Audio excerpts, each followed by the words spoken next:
371 కోట్లే కాకుండా వేరే డిపార్ట్మెంట్స్ ద్వారా కూడా దాదాపు 35 కోట్ల రూపాయలు ఈ సాక్షి పేపర్కి ఇవ్వటం జరిగింది అధ్యక్ష. ఇది వివిధ కలెక్టర్లు వాళ్ళందరూ కూడా 32,70,00,000 అంటే మొత్తం దాదాపు 400 కోట్ల రూపాయలు ఈ ఒక్క పత్రికే ఇచ్చారు అధ్యక్ష. 371, 32 అంటే 403 కోట్ల రూపాయలని ఈ ఒక్క పత్రికే ఇచ్చారు 5 సంవత్సరాల్లో.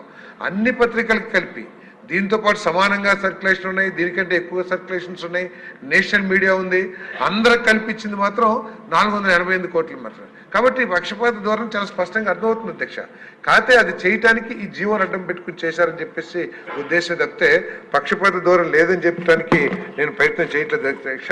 తప్పకోకుండా ఏదైతే చేశారో అంటే కొన్ని నేను డిపార్ట్మెంట్లో కూడా ఎంక్వైరీ చేస్తే ఏంటంటే కొన్ని పత్రికలు పేమెంట్లు రావట్లేదని చెప్పేసి వాళ్ళు అడ్వర్టైజ్మెంట్స్ తీసుకుంటాం కూడా మానేశారని చెప్పేసి కూడా నాకు సమాచారం ఉంది అధ్యక్ష. ప్రత్యేకంగా ఈనాడు ఏదైతే ఉందో వాళ్ళకి చాలా పేమెంట్లు చాలా డ్యూస్ ఉన్నాయి, ఆ డీటెయిల్స్ కూడా ఇచ్చాము. ఆ పేమెంట్స్ రాకపోవటం మూలంగా వాళ్ళు అసలు ఈ అడ్వర్టైజ్మెంట్స్ తీసుకుంటాం కూడా ఆపేశారని చెప్పారు అధ్యక్ష.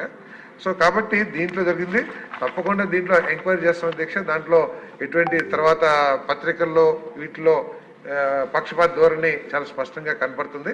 కాబట్టి దాని మీద తప్పకుండా చర్య తీసుకుంటాం. ఏదైతే ఈ జీవో ఏదైతే అన్నిటికీ ఇవ్వాలని చెప్పేసి ఏది సెక్రటేరియట్స్ అన్నిటికీ ఇవ్వాలని ఏదైతే ఉందో అవన్నీ కూడా ఈ డిపార్ట్మెంట్కి సంబంధం లేదు అధ్యక్ష.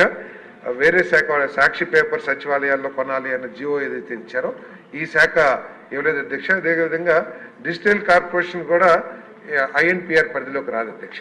కాబట్టి ఈ మొత్తం మీద ఏదైతే మీరు హౌస్ కమిటీ అంటున్నారో తర్వాత తప్పకుండా ప్రభుత్వం మీతో సంప్రదించి వేయటానికి మేము వెనకాల ఆడాల్సిన అవసరం మాకు లేదు అధ్యక్ష. తప్పకుండా దీంట్లో ఏదైతే జరిగిందో దాని మీద తప్పకుండా చర్యలు తీసుకుంటాం. దీంట్లో పక్షపాత ధోరణి ఉంటే అందరి అధికారుల మీద కూడా చర్యలు తీసుకుంటాం. ముఖ్యమంత్రి గారితో కూడా మాట్లాడి చీఫ్ సెక్రటరీ గారితో మాట్లాడి అధికారులు రిలీవ్ చేయకోకుండా కూడా చర్యలు తీసుకుంటాం అధ్యక్ష. క్వశ్చన్ నెంబర్ 311 ఆరోగ్య